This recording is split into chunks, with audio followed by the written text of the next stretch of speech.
NTRC এর চেয়ারম্যানের পদত্যাগ দাবিতে অনড় আন্দোলনকারীরা। ভিউয়ার্স, আপনাদেরকে জানাচ্ছি 18তম শিক্ষক নিবন্ধন পরীক্ষায় অনুত্তীর্ণ যে সকল প্রার্থীরা আছেন তারা বেশ কয়েকদিন ধরে কিন্তু এনটিআরসি এর সামনে অবস্থান কর্মসূচি পালন করেছেন। তাদের দাবি যারা 18তম শিক্ষক নিবন্ধন পরীক্ষায় অংশগ্রহণ করেছে প্রত্যেককেই সনদ দিতে হবে। তো সেই নিয়ে আজকের একটি ভিডিও আপনাদেরকে জানাবো। অর্থাৎ আজকে বুধবারেও কিন্তু তারা যে আন্দোলন করেছে সেখানে তাদের যে দাবি ছিল সেটি আজকে জানতে পারবেন। তো ভিডিওটি দেখার আগে আপনার কাছে রিকোয়েস্ট, আপনি যদি আমার চ্যানেলে নতুন হয়ে থাকেন চ্যানেলটি সাবস্ক্রাইব করে পাশে থাকা বেল আইকনটি বাজিয়ে রাখুন। এনটিআরসি এর সকল তথ্য সবার আগে আপনারা আমার এই চ্যানেল থেকে জানতে পারবেন। তো চলুন আজকে আমরা দেখে আসি যে এই 25 তারিখে যে এনটিআরসি এর চেয়ারম্যানের পদত্যাগ দাবিতে যে আন্দোলনকারীরা কি বলছে। এখানে প্রার্থীরা বলছেন চেয়ারম্যান ফ্যাসিস্ট দোসর, তিনি ইচ্ছাকৃতভাবে আমাদের ফেল করিয়েছেন। 18তম শিক্ষক নিবন্ধন পরীক্ষায় যারা অনুত্তীর্ণ হয়েছেন তাদের এই দাবি। এবং দেখেন আপনারা যে আজকে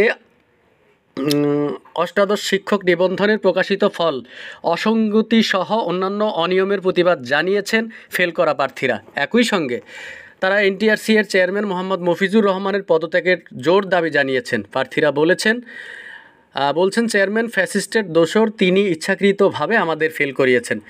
বুধবার দুপুরে জাতীয় প্রেস ক্লাবের সামনে মানববন্ধনে এসব দাবি জানান অনুত্তীর্ণ প্রার্থীরা। জাতীয় প্রেস ক্লাবের সামনে 18তম শিক্ষক নিবন্ধনের অনুত্তীর্ণ প্রার্থীরা যারা আছেন তারাই কিন্তু প্রেস ক্লাবের সামনে দাঁড়িয়ে তারা এই দাবি জানান। ফেল করাদের এমন আন্দোলনের মধ্যে গত সোমবার প্রকাশিত ফলে সংশোধন আনা হয়েছে।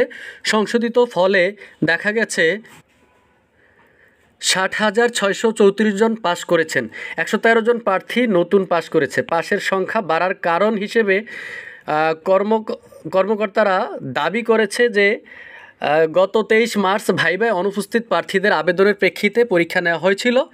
কারিগরি ত্রুটির কারণে সেই পরীক্ষার ফল প্রকাশিত ফলের সঙ্গে যুক্ত হয়নি, তাই এবার মার্চের ফল যুক্ত করে আবার প্রকাশ করা হলো, এমনটি বলেছেন। তো এই 18তম শিক্ষক নিবন্ধনের যারা ফেল করেছেন তারা কি বলছে যে এমন যুক্তি মানতে তারা নারাজ ফেল করা প্রার্থীরা।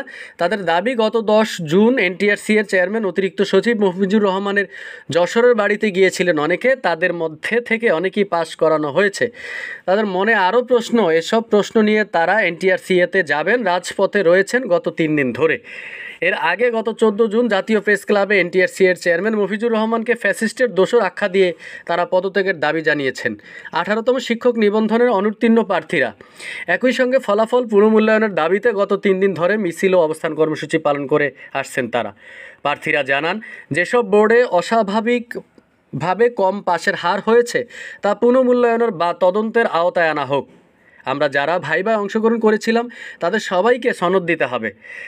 তারা অভিযোগ করে বলেন ভাইভায় কোনো বোর্ডে 30 জনের মধ্যে 29 জন ফেল করানো হয়েছে, আবার কোনো বোর্ডে আছে যেখানে 27 জন ফেল করানো হয়েছে, 3 জনকে পাস করানো হয়েছে। অনেক বোর্ডে আছে 25 জনকে ফেল করানো হয়েছে, 5 জনকে পাস করানো হয়েছে। একই বোর্ডে এত ফেল করানোর যৌক্তিকতা যাচাই করে দেখা দরকার। বিষয়গুলো সমাধান না হওয়া পর্যন্ত আমাদের আন্দোলন চলবে। তো ভিউয়ার্স, আপনারা দেখেছেন যে 18তম শিক্ষক নিবন্ধনের অনুত্তীর্ণ যে সকল প্রার্থীরা আছেন তারা এখনও আন্দোলন করে যাচ্ছেন এবং তারা যেটা চাচ্ছে যে এই এনটিআরসি এর চেয়ারম্যানের পদত্যাগ চাচ্ছে এবং সেই সিদ্ধান্তে তারা অনড় আন্দোলনকারীরা। তো আন্দোলনকারীদের সর্বশেষ আজকে আপনাদেরকে জানিয়েছি, আপনারা সাথে থাকুন, আমি আরও আপনাদেরকে জানাবো। ধন্যবাদ।